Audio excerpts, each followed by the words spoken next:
నాకు ఈ పోస్ట్ ఈ అని కానీ నేను ఒక్క రోజు కూడా నా నోరు తెరిచి అడిగిన పాపాన పోలేదు. ఎందుకంటే నాకు తెలుసు ఆయనకి ఇష్టం లేదు అని. ఏదైనా అన్నకి ఇష్టం లేదులే, అన్న వదిలేద్దాంలే, అన్న అడిగాడు చేద్దాంలే, అన్న కోసంలే, అన్న అన్న అని పిచ్చి పట్టిన దాని మాదిరి నేను చేశాను. దానికి ఈరోజు అనుభవిస్తున్నాను. అమ్మ చెప్పినప్పుడు కాదండి, అమ్మకి మాట ఇచ్చింది ఆయనే. అదే కదా ఆవిడ అడిగేది. మాట ఇచ్చావు కదా నిలబెట్టుకో అని ఆవిడ అడుగుతుంది. ఇంకొద్దులేమ్మా ఇవన్నీ అనవసరం. Thank you guys. Thank you.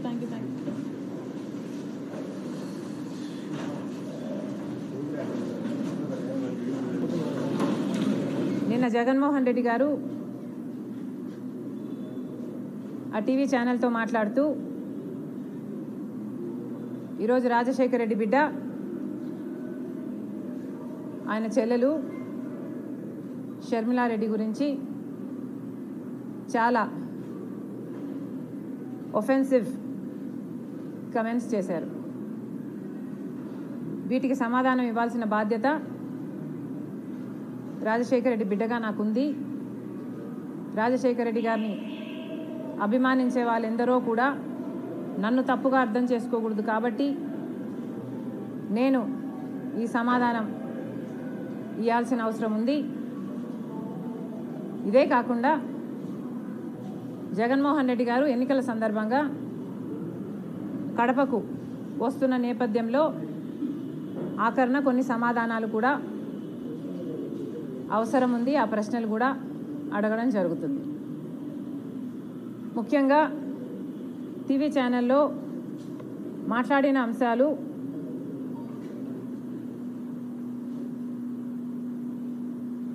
Rajasekhara Reddy బిడ్డ, నేను షర్మిల, నాకు రాజకీయ కాంక్ష ఉన్నట్టు,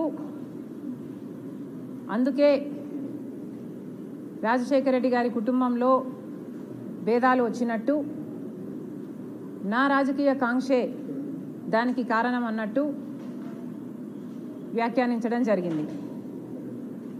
నాకు రాజకీయ కోరిక ఉంది కాబట్టి ఆ రాజకీయ కోరికను ఆయన ఎంకరేజ్ చేస్తే అది నెపోటిజంకి దారితీస్తుంది, కరప్షన్కి దారితీస్తుంది. కాబట్టి ఇవే కుటుంబంలో తేడాలు రావడానికి, భేదాలు రావడానికి ఇదే కారణము అన్నట్టుగా చూపారు. జగన్మోహన్ రెడ్డి గారిని ఆయన చెల్లెలు సూటిగా ప్రశ్నిస్తుంది. జగన్మోహన్ రెడ్డి గారు సమాధానం చెప్పాలి. అసలు రాజశేఖర రెడ్డి బిడ్డను రాజకీయాల్లోకి తీసుకొచ్చింది ఎవరు? జగన్మోహన్ రెడ్డి గారు అరెస్ట్ అయితే 19 మంది ఎమ్మెల్యేలు బై ఎలక్షన్లు వస్తే నేను ప్రచారం చేయాలి అని అడిగింది మీరు కాదా? మీరు జైలుకు వెళ్తే చంద్రబాబు గారు ఒక పక్క పాదయాత్ర చేస్తున్నారు, ఆయన గ్రాఫ్ పెరుగుతుంది అని పాదయాత్ర చేయమనింది మీరు కాదా? మీరు ఎప్పుడు ఏ అవసరం ఉంటే ఆ అవసరానికి సమైక్య ఆంధ్ర కోసం అయితేనేమి, లేకపోతే తెలంగాణలో ఓదార్పు యాత్ర అయితేనేమి, లేకపోతే బాయ్ బాయ్ బాబు క్యాంపెయిన్ అయితేనేమి, ఇలాంటిది ఎప్పుడు మీకు ఏ అవసరం ఉంటే ఆ అవసరానికి పనికొచ్చింది నేను కాదా? ఈ అవసరాలన్నిటికీ మీ రాజకీయాల కోసం నన్ను మీరు రాజకీయాలకు తెచ్చిన మాట వాస్తవం కాదా? నిజంగానే నాకు రాజకీయ కాంక్ష ఉంటే నేను పాదయాత్ర చేసినప్పుడు మీరు జైల్లో ఉన్నారు. మొత్తం పార్టీ నా చుట్టూనే ర్యాలీ అయింది. నాకే గనక రాజకీయ కాంక్ష ఉంటే వైఎస్ఆర్సీపీ పార్టీని నేను హైజాక్ చేసేదాన్ని కాదా? ప్రతి సభలో, ప్రతి అడుగులో జగనన్న కోసం, జగనన్న వస్తాడు, జగనన్న మేలు చేస్తాడు, రాజశేఖర రెడ్డి గారి రాజ్యం తెస్తాడు అని కాలికి బలపం కట్టుకుని తిరిగిన దాన్ని నేను కాదా? నా బిడ్డల్ని, నా కుటుంబాన్ని పక్కన పెట్టి రోడ్ల మీదనే నెలల తరబడి మీకోసం త్యాగం చేసిన దాన్ని నేను కాదా? ఆఖరికి నా కాలు ఇంజరీ అయితే కూడా అతి వేగంగా ఫిజియోథెరపీ చేసి మళ్ళీ వెంటనే చేయాలి అని తాపత్రపడి చేసింది మీకోసం నేను కాదా? మరి నేను ఇన్ని త్యాగాలు చేసినా కూడా నాకు రాజకీయ కాంక్ష ఉంది అని మీరు అంటున్నారే. నాకే గనక రాజకీయ కాంక్ష ఉంటే నేను పొందాలనుకున్న పదవి పోస్టు మీ పార్టీలో నేను మొండిగానైనా పొందగలను. వివేకానంద రెడ్డి గారి లాంటి వాళ్ళు నాకు అండగా నిలబడడానికి నన్నే ఎంపీని చెయ్యాలి అని ఎంతోమంది మీ పార్టీలోనే ప్రయత్నించిన వాళ్ళు కూడా ఉన్నారు. వాళ్ళందరి అండా చూసుకొని నేను ఏ రోజైనా మీకు రిబెల్ చేశానా? నాకు రాజకీయ కాంక్ష కానీ డబ్బు కాంక్ష కానీ ఉంది అని మీ మనస్సాక్షిలో మీరు నిజంగానే నమ్ముతున్నారా? నాకు రాజకీయ కాంక్ష మీకోసం మీతో ఉన్నంత కాలం, మీరు ముఖ్యమంత్రి అయినంత వరకు నాకు రాజకీయ కాంక్ష లేదు, నాకు డబ్బు కాంక్ష లేదు. నేను ఏం చేసినా మీకోసం చేశాను, నేను త్యాగం అనుకొని చేశాను, నా అన్న కోసం అనుకొని చేశాను. మీరు ముఖ్యమంత్రి కావాలని రాజశేఖర్ రెడ్డి గారి సంక్షేమ పాలన మళ్ళీ మీరు తీసుకొస్తారు అని నమ్మి చేసిన విషయం వాస్తవం కాదా?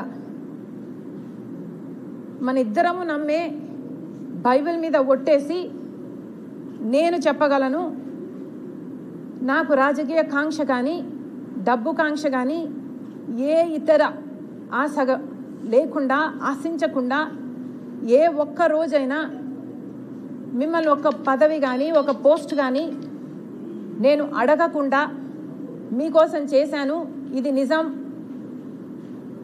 అని నేను బైబిల్ మీద ప్రమాణం చేయగలను. మీరు అదే బైబిల్ మీద ప్రమాణం చేసి నేను మిమ్మల్ని ఈ పోస్ట్ అడిగానని కానీ ఈ పదవి అని అడిగానని కానీ మీరు ప్రమాణం చేయగలరా? నాకు రాజకీయ కాంక్ష ఉంది అని కానీ డబ్బు కాంక్ష ఉంది అని కానీ మీరు రుజువు చేయగలరా? అసలు మనిషి మంచితనాన్ని గుర్తించడం రాజశేఖర్ రెడ్డి గారి దగ్గర నుంచి మీకు ఎందుకు రాలేదు? ఏదైనా ఒక లావాదేవీ కోసం, ఏదైనా ఒక లాభం కోసం ఆలోచన చేసే మనిషి కాదు రాజశేఖర్ రెడ్డి గారు. ఆయన బిడ్డను నేను. ఆయన హృదయానికి దగ్గరగా ఆయన మాటలు వింటూ ఆయన హృదయంలో హృదయంగా పెరిగిందని నేను. ఆయన ఆశయాల కోసం ఆయన ఏ రకంగా అయితే త్యాగం చేసే మనసు ఆయనకుందో ఆ రకంగానే నేను కూడా ఆలోచన చేయాలి, ఆ రకంగానే మీకు నేను సహాయపడాలి. అంత నిస్వార్థంగా మీకోసం నేను త్యాగం చేశాను, మీకోసం నేను నిలబడడం జరిగింది. ఎంత బహిరంగంగా రాజకీయ కాంక్ష వల్ల నెపోటిజం అంటున్నారే.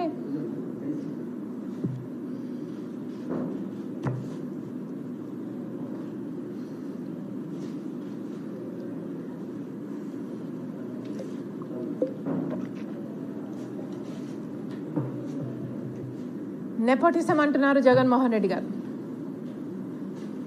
రాజశేఖర రెడ్డి గారి రాజకీయాలలో ఉంటే వివేకానంద రెడ్డి గారు కూడా ఆయన పక్క రాజకీయాలలో ఉన్నాడు. రాజారెడ్డి గారు కూడా రాజకీయాలలో ఉన్నాడు. రాజారెడ్డి గారి భార్య మా జయమ్మ కూడా రాజకీయాలలో ఉంది. సౌభాగ్యమ్మ కూడా రాజకీయాలలో ఉంది. అందరూ ఒక్కొక్క పదవి వాళ్ళ టైంలలో చేసిన వాళ్ళు. వాళ్ళంతా ఒకే జనరేషన్కు చెందిన వాళ్ళు. మరి ఆ టైంలో నెపోటిజం ఉన్నిందా?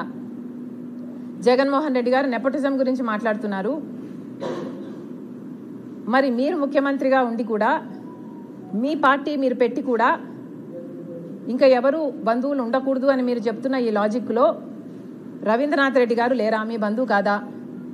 మీ మేనమామ. సుబ్బారెడ్డి గారు సొంత చిన్నాన్న. అమ్మ మొన్నటి వరకు అధ్యక్షురాలు. అవినాష్ రెడ్డి ఒకటే జనరేషన్లో మీ భార్యకు బంధువు. నా తమ్ముడు అని నెత్తిన పెట్టుకొని తిరుగుతున్నవాడు. మరి వీళ్ళందరూ మీ పక్కన మీ బంధువులుగా ఉంటే అది నెపోటిజం కాదు. ఈరోజు మీ చెల్లెలు మాత్రమే మీ పక్కన ఉంటే అది నెపోటిజం కిందికి వస్తుంది. మీ మాటలు మీరు ఎంత ఇన్సెక్యూర్గా ఉన్నారో చెప్తున్నాయి. మీకు అర్థమయ్యే మాట్లాడుతున్నారా? మీ మాటలే మీ క్యారెక్టర్ని కాంట్రడిక్ట్ చేస్తున్నాయి.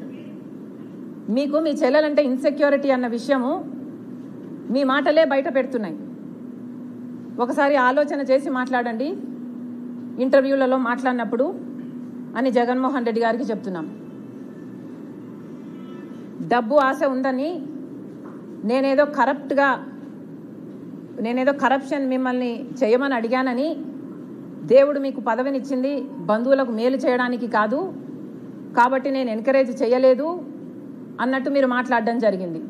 అంటే నేనేదో మిమ్మల్ని ముఖ్యమంత్రి హోదాలో నేనేదో మిమ్మల్ని పని అడిగినట్టు, మీరు ఆ పని చేయలేను అని మీరు నాకు చెప్పినట్టు, బంధువులకు మేలు చేయడానికి కాదు నేను ముఖ్యమంత్రిని అయ్యింది అంటే దాని ఇంప్లికేషను నేనేదో ఫేవర్ అడిగినట్టుగా జగన్మోహన్ రెడ్డి గారు మాట్లాడడం జరిగింది. ఏ రోజు రాజశేఖర రెడ్డి బిడ్డ ప్రమాణం చేసి చెప్తుంది పైసా సహాయం, పైసా పని